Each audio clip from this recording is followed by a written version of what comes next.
let's look at Paul and his pupil Leisha's video so that we can compare comments, compare feedback, and see if you're thinking the same things that I'm also thinking. Let's start at the very beginning, and just like with everybody who shares their video, thank you very much to Paul for allowing us to use his examples.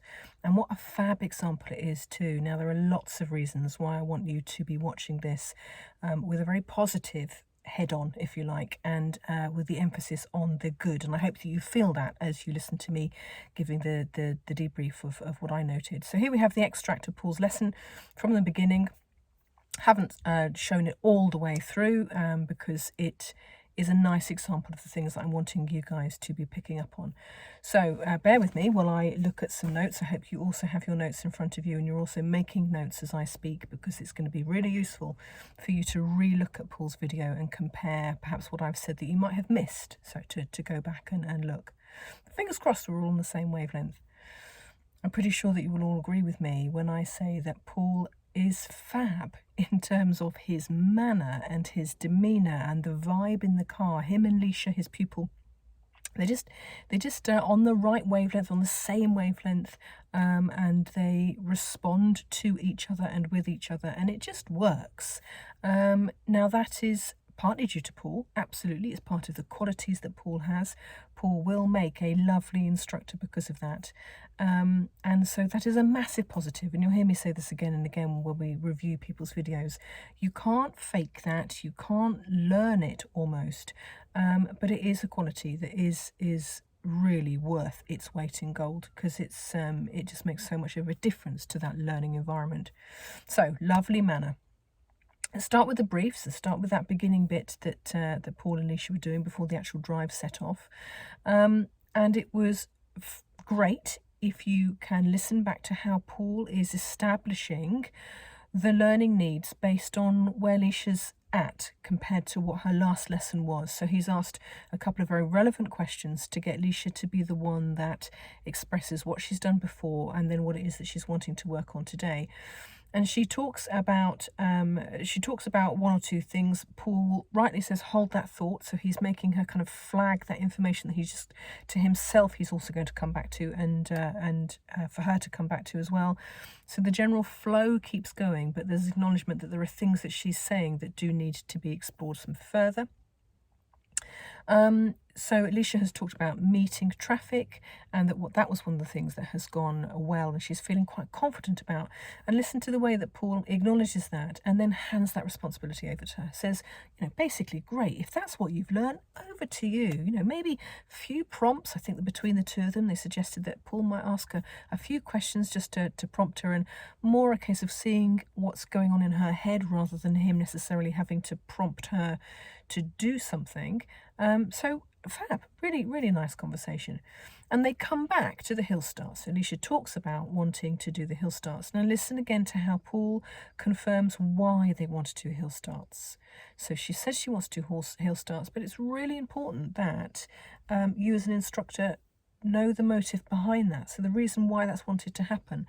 And you'll hear from Paul and Alicia's lesson that obviously there's been a problem with them in a previous lesson, and that's almost debriefed in itself very slightly in terms of Paul going through the consequences of what the problem is if we don't do our hill starts properly.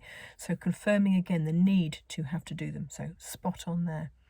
Paul does ask, and you might hear this if you listen again, Paul does ask to look at the options. So what options do we have? We've acknowledged the consequences of rolling back. So what options do we have to stop rolling back? And this goes over Alicia's head just a little bit. She doesn't quite get it. She mumbles something. I think it's something about possibly going a different way so we don't ever have to come to a hill. But what Paul then doesn't do, and this is one of his first mistakes, if you like, is explore that further. So he's let that question go. And so we're sitting here thinking, well, what are the options then, Paul? What are we going to do to not roll back? Now, of course, there's an acknowledgement that he's going to do that on the move, but it's just a kind of conversation that just drops and just dies mid-conversation, doesn't actually get anywhere. So hopefully you guys have noticed that as well.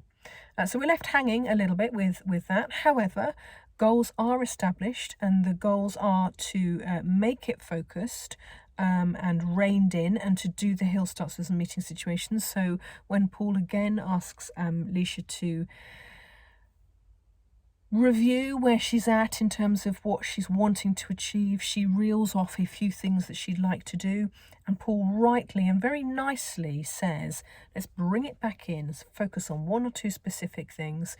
The needs are the heel starts based on the last lesson, and of course to recap those meeting situations to check that learning has definitely taken place. So spot on again, really nice. And I want you to pay attention to that, because the manner in which he does it is not faked, it's not scripted, it's very natural, and it works. Very efficient. So there was a conclusion then with a conversation starter about the weather and the conditions. So that was nice. We're drawing the end of that brief, getting ready to move the car. And Paul rightly has asked Leisha to comment on the weather conditions. And he's asked some great questions. So again, go and listen to the kind of questions that Paul is asking. Again, not scripted, not faked, just sensible questions that are really interested in getting her to be doing the thinking for herself. So fab. And of course they look for solutions. So they've acknowledged that it's wet. Alicia's talked about the fact that she needs more distance between her and the cars in front, so that her slowing down is going to be gradual, so she's not braking harshly. And again, Paul doesn't just take that on face value. He asks a question you might hear him say, so think about how we're going to achieve that progressive braking. So how will you do that? And at this point, he again loses Leisha just slightly. She's not quite sure what it is that he's meaning. So I understand the motive of what he's getting at. I realise what he's digging for and the answer that he is trying to get her to say, but the question itself didn't quite make sense to her. So this is about your use of language. This is about using words that do focus and do prompt the response that you're wanting to get them to think about. So rather than Paul saying something along the lines of, so how do you think that we're going to achieve progressive braking today? How will we do that? Perhaps using something a little bit more like, so a couple of questions that I've written down that might have just tipped Leisha's brain into thinking the way Paul was thinking, was something like, so thinking about how we're going to do that, what skills will you use today that are going to help you achieve what it is that you need to achieve? Or let me just have a little look at some of my others. Yeah, I think that's probably it. So yeah, using language that is talking about the skills, because of course the skills that we're wanting to get out of her is anticipation, forward planning, and Paul does go on to fill in those gaps, and he says, so we're going to forward plan and look further ahead for that. But can you hear the difference between, so what skills do you already use that are going to be incredibly useful today to make sure that you are going to be able to progress steadily and smoothly and not end up harsh braking? So that's the kind of process that we just want to just tip Alicia's brain into thinking a little bit more about what exactly we're trying to draw out of it. We've established some roles and responsibilities. Great. Paul is fab at this. So take that note if you are watching him. He's a great role model himself in terms of, again, showing how you can naturally bring in that ability to establish what help he's going to give and what Alicia's expected to do for himself. So again, nice and natural there. And he quite rightly got her to have a little play with the windscreen wipers. So he's being really proactive. And again, Paul is pretty good at this. So take this as something you're watching. He's recognised the weather is a little bit dodgy. Chances are we're going to need some windscreen wipers. He's prompted her to do that. And they've had a bit of a play with that while they're not moving. Because otherwise what will happen is you get moving, you then realise that you can't see anything, then the pupil is having to work out what to use and how to use it. They've done that in that controlled environment before the wheels start moving, so great example of proactive control so that you are ready for whatever is going to be needed in that next bit of the drive. Paul is great at watching the pupil. He does that very subtly. He's not staring at her, but I think from watching it that I feel like on the whole, yes, there might be a few missed opportunities, but on the whole, he does know what it is that she is doing. And actually he also, on the whole, knows what everyone else is doing. So his ability to be aware of what's going on both inside and outside the car is spot on. And he's allowing her to talk about that. He's allowing Leisha to be recognizing the situation when they're first moving off from the side of the road and how that develops into quite a busy situation and she can't move off immediately. And he's leaving her responsible for that because she's doing the talking and therefore she's thinking out loud. So reassuring Paul that she is doing and saying and thinking what he would be doing and saying and thinking.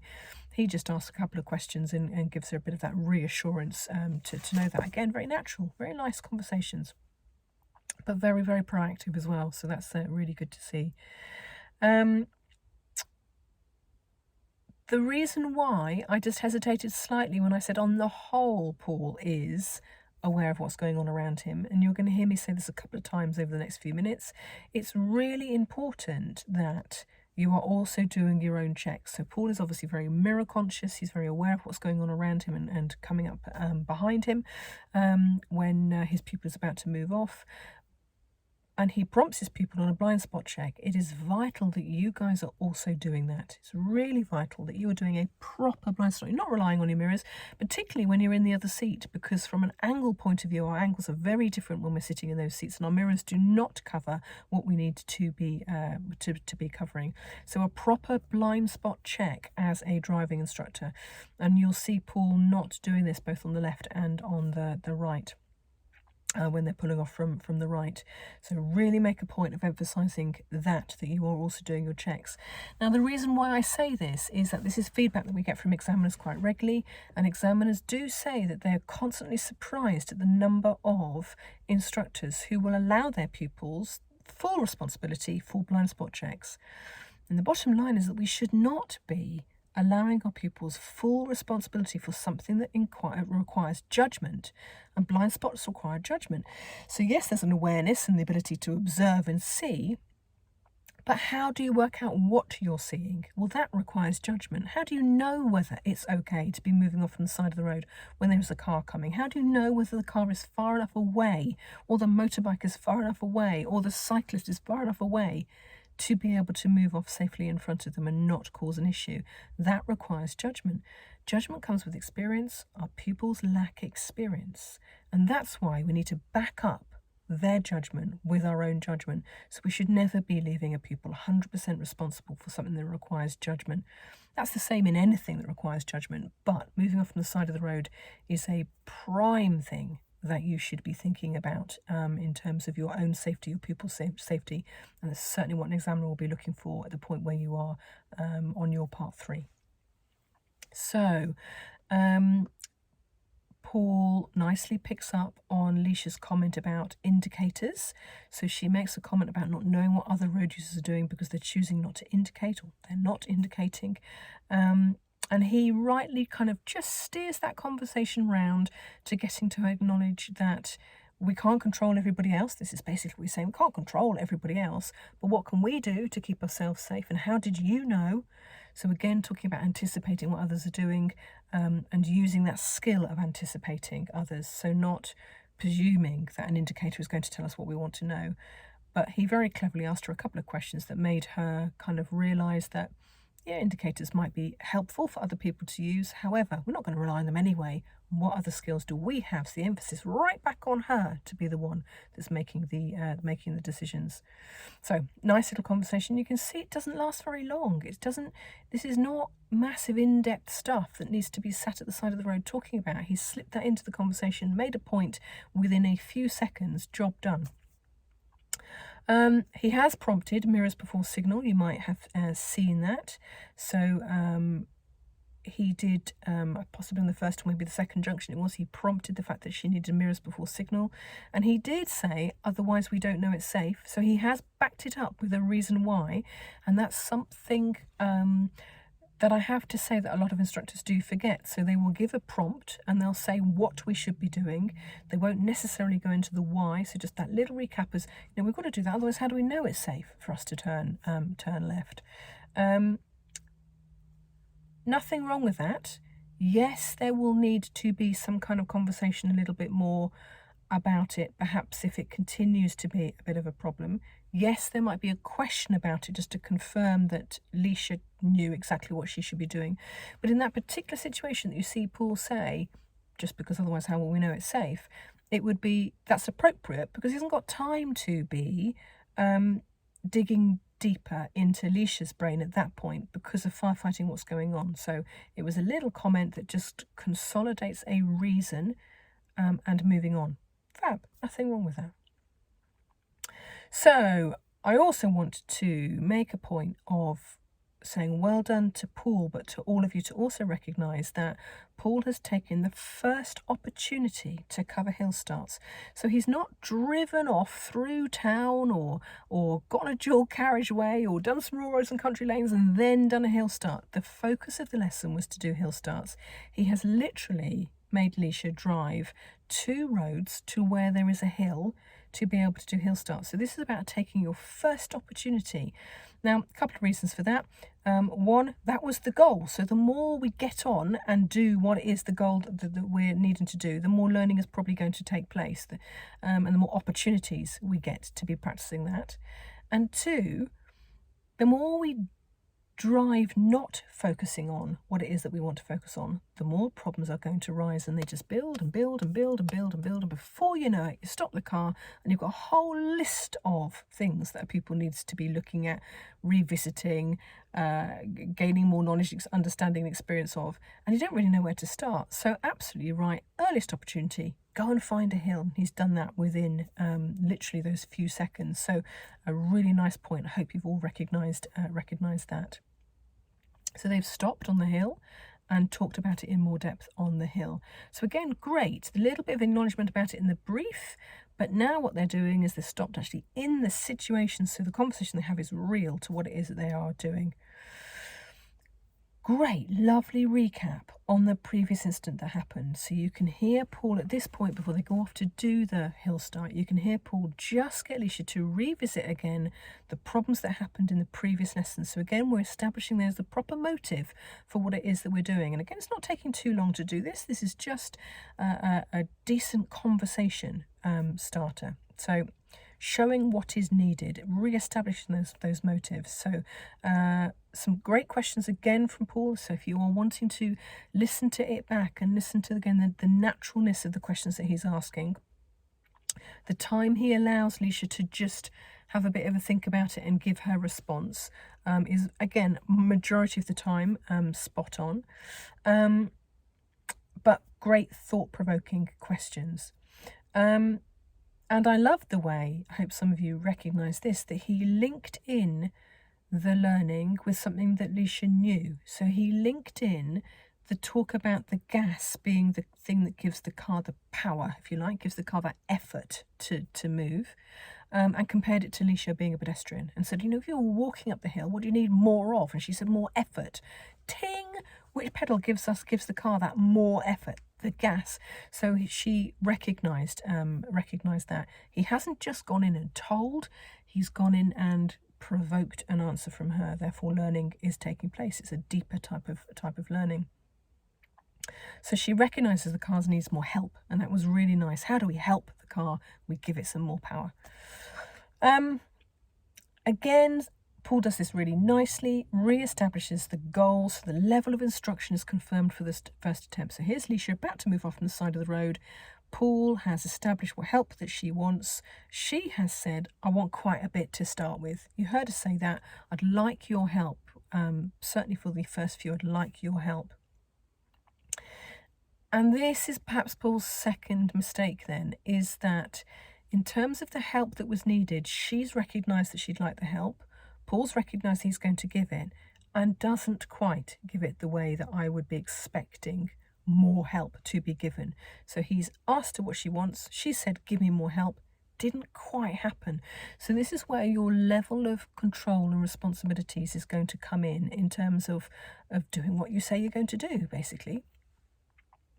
The consequence of that, so the slight lack of help, so not linking in that level of instruction compared to what was needed, was that first move off from the hill wasn't particularly good.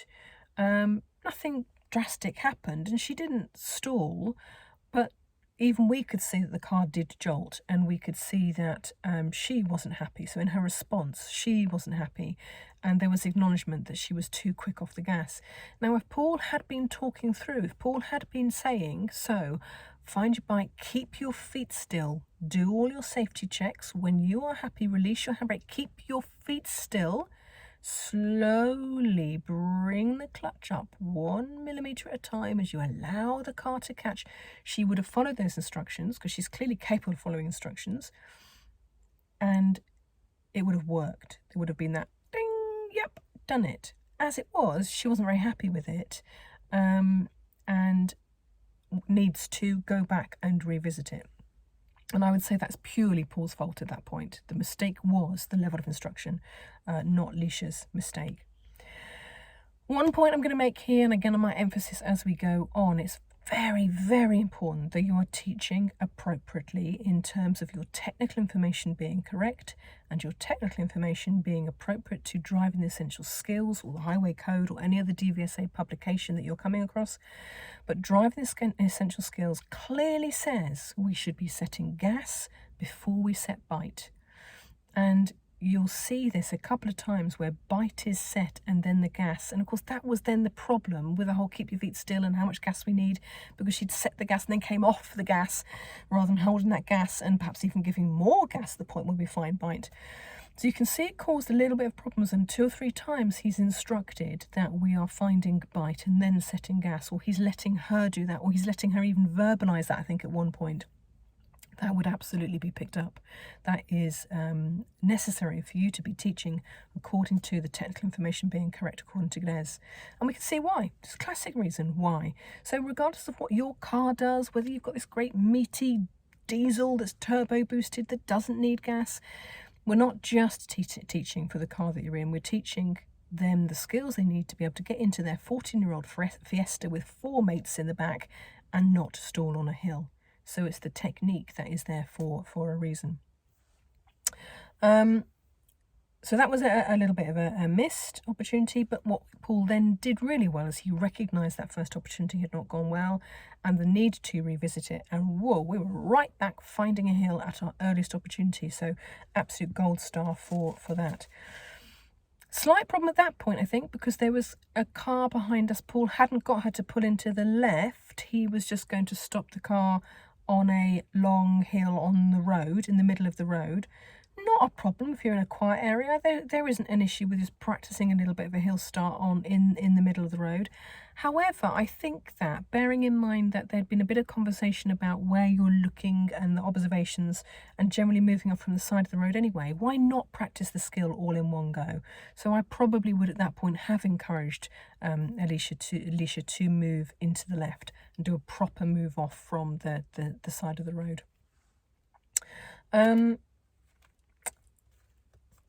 What has then happened is Leisha has pulled up on the right, which we'll look at in a moment, because although it didn't cause many problems, I think that my advice to you is don't do anything that is going to up your ante. So don't do anything that is going to mean that you've now got a different focus. Now, as it is, Paul actually handles that really well and turns it into a good point. So we'll look at that in a second. But what happens is when they do pull up, Paul asked Leisha to scale herself.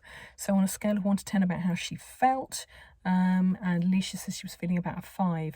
The only thing I'd say about scaling is if you're going to use it, it's a self-evaluation tool, and we talk about that in the modules to come, and the use of scaling. But if you're going to scale, and you don't have to scale, but if you're going to scale, it needs to come at the beginning. So it would have been more relevant to know where Leisha was before she'd done anything compared to the last lesson and how it had gone wrong in the last lesson and how that had given her a starting point, to then scale midway, maybe 2 or 3 times midway, and then at the end to show this natural progression that learning is taking place.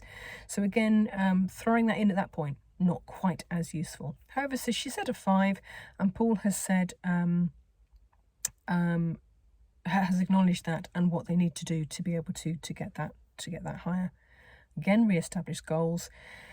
So This is when we're now on the right-hand side of the road. Paul has again recognised he's really good at that proactive, forward-thinking instructor skills of being aware of the issues that might arise and just being proactive with the questions that he's asking to stop the faults happening in the first place. And this is really lovely conversation about the blind spot and about where Alicia should be looking in terms of how the pulling up on the right and now moving off is going to be different to pulling up on the left. And actually, I'm not overly concerned about the fact that they're on the right, partly because the goal is to be moving off from the side of the road under control.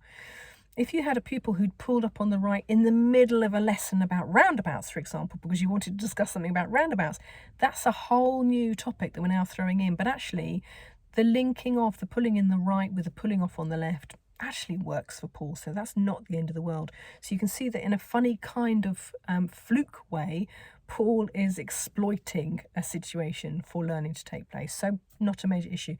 Just don't necessarily be encouraging it deliberately when you're in the middle of something completely different. Don't throw yourself another flaming torch to have to keep in the air and juggle with. Just deal with the ones that you have got. There's a question about the blind spot confused her. So again, you and I were watching it knowing that Paul was trying to get her to recognise that we had a different blind spot we needed to be checking when we're moving off from the right. And that did again go over Alicia's head a little bit. She wasn't quite sure what she was talking about or what he was talking about or getting at. And the only thing I'd say there is if you listen to that conversation again, Paul has perhaps missed an opportunity to be looking at the motives for why and where we're looking rather than the mechanics of looking. So Paul, unfortunately, has been a little bit focused on the actual physical action of doing a blind spot check, not checking the blind spot for what. Okay, so doing a blind spot check and the motive behind why we do a blind spot check are very different in terms of conversation. So if Paul had acknowledged that and perhaps thrown in a question about, so where are our dangers coming from, Alicia? When we're pulling off from the side of the road from the right, where's our danger now? And getting her to say, oh, over there. How does that make a difference about what we would do in terms of observations before moving off? Oh, well, maybe that's where I'd be looking rather than there. So that's all I'd say is just that little bit of confusion and get to the motive, get to the point. So where's our danger? Who are we looking for? What other things have I said here? Who are we looking for? Who might we surprise if we're moving off from the side of the road? Who might not see us? Who might we not see? That's when you get to the motive and get the pupil to do the whole ting. Get it now, okay? And again, Paul doesn't do his own blind spot check. Really vital. Those are being backed up as well. He talks about Lawrence the left mirror and Rachel the right. I don't buy that. It's not. Is it wrong? It's not my style. It's again probably why I object to it just a little bit is because this is nothing to do with naming mirrors. And actually, in lots of ways, there's nothing to do with mirrors. Again, it's right back to this check your mirrors, like check your blind spot. So when you check a mirror, yeah, it's there. Nice mirror. It's still there. That's not the point. We're not checking the mirror. We're looking at what we should be noticing. We're paying attention to our observations. We are being aware of people and how we might be affected by them and they might be affected by us. We're not checking a mirror. I think it's a bit of a throwaway kind of comment. So of course, to then name the mirrors, we are possibly taking another step back from the motive about why they're there in the first place. So I'm going to be a little bit picky on that. Now on general, Paul has prompted mirrors 2 or 3 times now as part of the MSM routine, particularly at junctions. So I'm hoping that Paul is clocking this in terms of Alicia's needs. Alicia's needs are perhaps to have those 2 or 3 more questions, or a little bit of kind of bringing back into her brain priority, if you like, the routine that we are doing. And if you notice when we said that Paul at the very beginning had said the reason, we're going to check our mirrors and our signal because otherwise we don't know it's safe. So he's done that throwaway comment. And that just shows that sometimes a throwaway comment quite often can be lost if it really is a need. And this is demonstrated a couple of times by Alicia in terms of the timing of her mirror checks.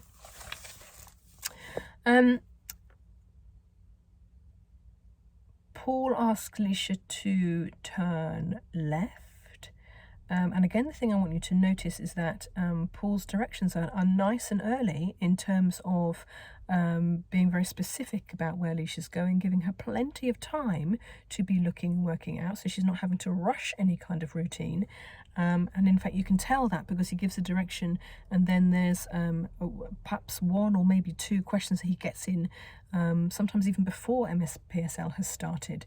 And that's a sure sign of an instructor who's getting their directions well timed. So that is another great thing that I hope that you guys have picked up on. He physically intervenes at this point because Alicia is too close to the curb. You might have noticed that. He takes the wheel and he brings the car slightly out before she's doing a turn. I wonder if you look at that again, whether you'll think that her mirror checks are quite, what's the word I'm looking for? Exaggerated. So there's quite a little bit of that going on, and how much that can affect the car. It might be due to that. But certainly that would be part of my analysis. I'd be just thinking why she got close, because she's not striking me as a pupil who's consistently too close to the curb. So something has happened that has prompted that.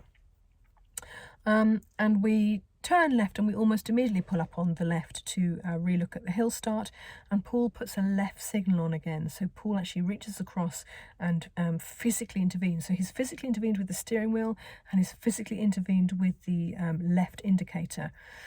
Neither of those are followed up. Now, Paul has physically intervened because there was a need to physically intervene, or he certainly felt there was a need.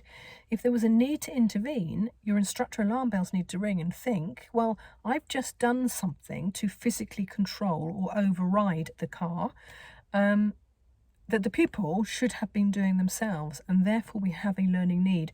And unfortunately, there wasn't an explanation about why he'd popped a signal on, or why she might have needed to put the signal on in the first place, or kept the signal on in the first place.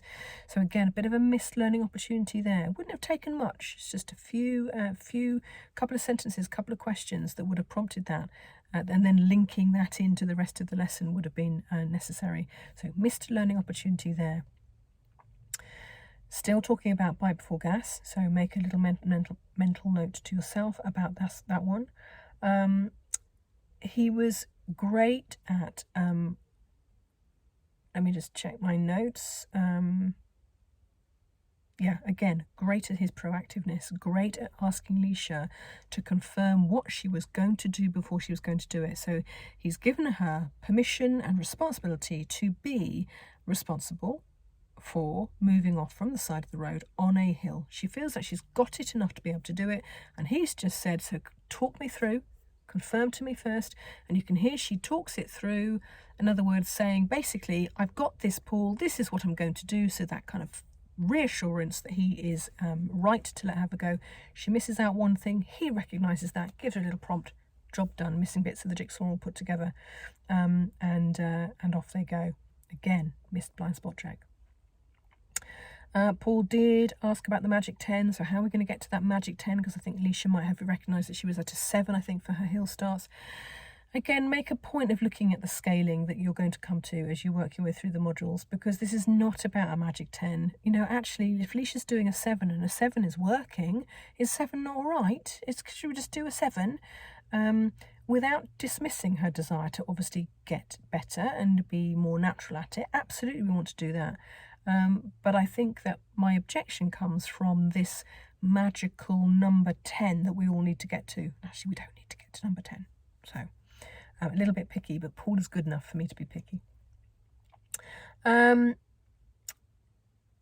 the only other feedback that I have is that we then get to a little bit of a conversation where Alicia does a great attempt. It works quite well. Paul is the first to analyse it. So Paul says, so the only difference, in other words, from last lesson, the only thing that you're doing different is a bit more rumble and a bit more gas. So Paul has been the one that has summed up what is working. rather than just letting Leisha do that. And Paul's normally really good at letting his pupil do the analysis, but he's just hopped in at the wrong moment and said, there we go, problem solved, because the thing that you're doing differently this week to last week is you've got more of that rumble and you've got more gas set. And actually, this is where you're wanting to confirm the learning. That all Paul was missing there was, what are you doing differently this week than you did last week? And for Leisha to say, I'm setting my gas, finding my biting point, I'm not letting the car move until I know the car is pulling against the handbrake, and then I'm going slowly with my clutch as I let the car move, because that is the full stop on the end of Leisha's learning. That is that confirmation, tick, job done, I've got it, Paul. But Paul took responsibility for that. But on the whole, I really hope that you enjoyed Paul's snippet of his lesson, because it's a fab opportunity to see somebody who is pretty close and actually, on the whole, demonstrating some really nice instructor skills. And in fact, when I was debriefing with Paul, he gave me a whole list of negatives, and I had to 2 or 3 times say, and some positives. I need you to analyse what you're doing well, Paul, because if you're not recognising what you're doing well, you're not going to put the emphasis on the things that you're doing well and continue to do them. So I had to do a bit of prompting with that. I have been picky, but Paul has been good enough for me to be picky, and I hope that you guys have learned from it.